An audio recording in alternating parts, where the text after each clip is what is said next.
Informasi seputar bola. Bolaku, bola kita.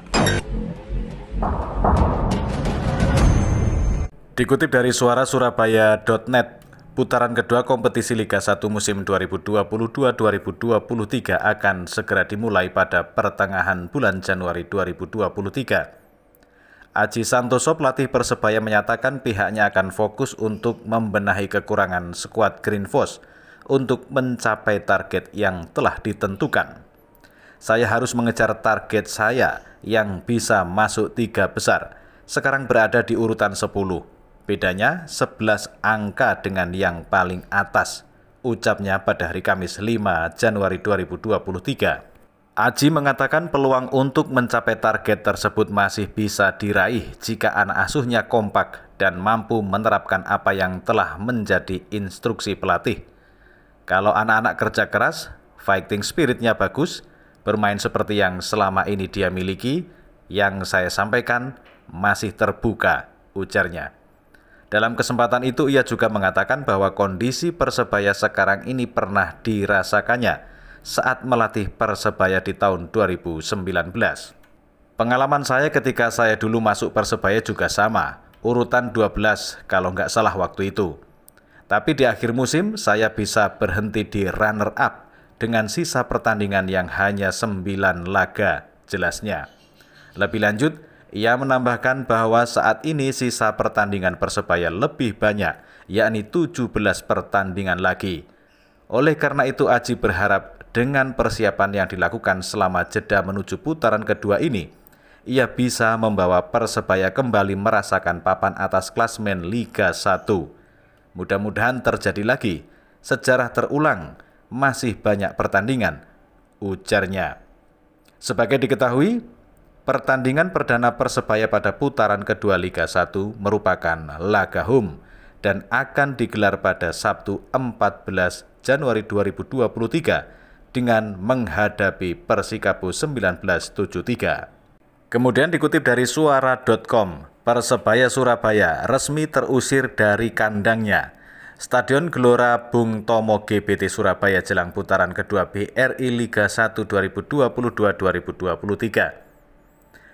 Dinas Kebudayaan, Kepemudaan, dan Olahraga serta Pariwisata Disbud Porapar Kota Surabaya telah memastikan bahwa Stadion GBT sudah tidak boleh digunakan untuk kegiatan apapun mulai Januari 2023. Hal itu dikarenakan Stadion GBT menjadi salah satu dari 6 venue yang akan digunakan untuk Piala Dunia U20 2023. Karenanya aktivitas apapun di 6 venue itu telah dilarang Kementerian Pekerjaan Umum dan Perumahan Rakyat Kemen PUPR. Kepala Disbud Porapar Wiwi Widayati menjelaskan bahwa larangan penggunaan GBT itu sudah disampaikan Kemen PUPR melalui surat resmi. Keputusan itu berlaku mulai Januari hingga berakhirnya Piala Dunia U20 2023. Saat ini GBT dan lapangan-lapangan pendukung untuk Piala Dunia sudah masuk proses renovasi yang dilakukan Kementerian PUPR. Segala sesuatunya harus sesuai dengan rencana kementerian, kata Wiwi dikutip dari Antara Kamis 5 Januari 2023. Pekan depan, material untuk renovasi sudah tiba di lokasi yang direnovasi, kata dia. Kemudian kami kutip dari bolasport.com, Persebaya Surabaya terancam tidak bisa menggunakan Stadion Gelora Bung Tomo GBT pada lanjutan Liga 1 2022-2023. Pasalnya stadion yang mampu menampung hingga 50.000 penonton ini akan direnovasi pekan depan. Renovasi ini terkait persiapan jelang Piala Dunia U20 2023 yang akan digelar pada bulan Maret mendatang.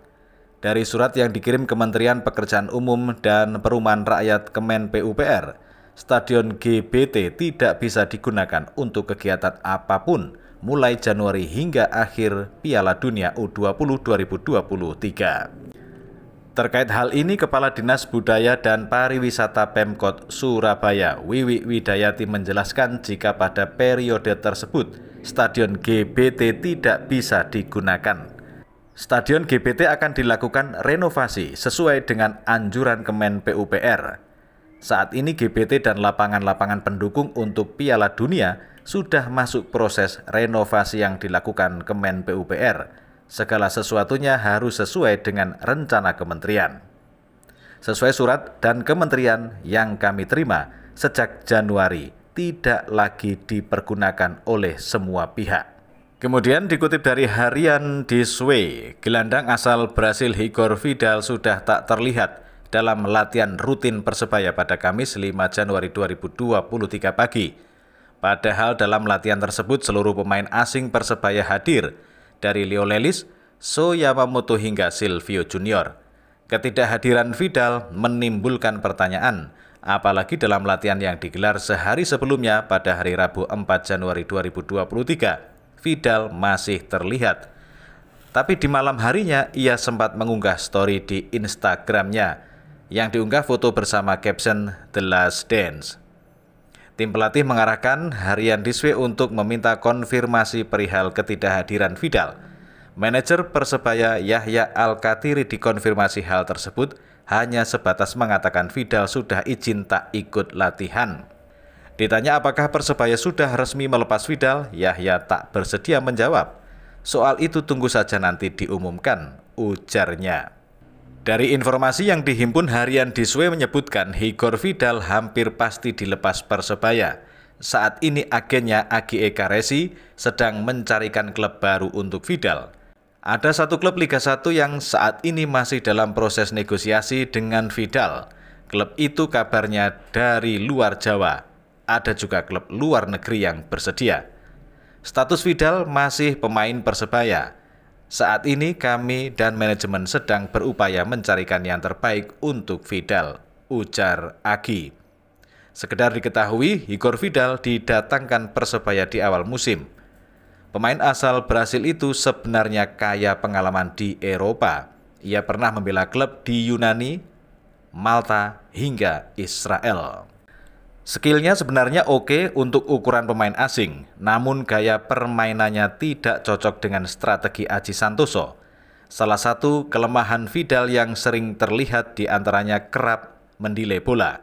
Hal ini tidak terlalu cocok dengan permainan Persebaya yang kerap menyuguhkan 1-2 sentuhan. Dikutip dari surya.co.id, Persebaya Surabaya dipastikan tidak bisa berkandang di Stadion Gelora Bung Tomo GBT di Liga 1 2022-2023 putaran 2 nanti.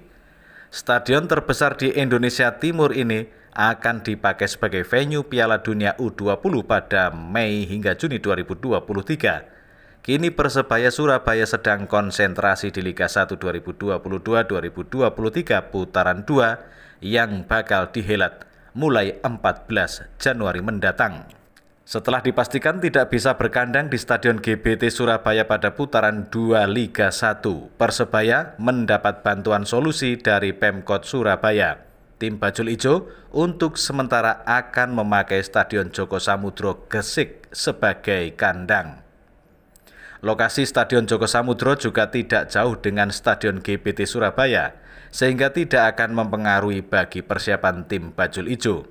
Alhamdulillah Mas Bupati Gresik, Fandi Ahmad Yani, memberikan lampu hijau Persebaya sementara waktu berkandang di sana, di Stadion Joko Samudro selama GBT dipersiapkan dan digunakan untuk Piala Dunia, kata Eri Cahyadi, Wali Kota Surabaya, dikutip surya.co.id dari laman resmi Persebaya.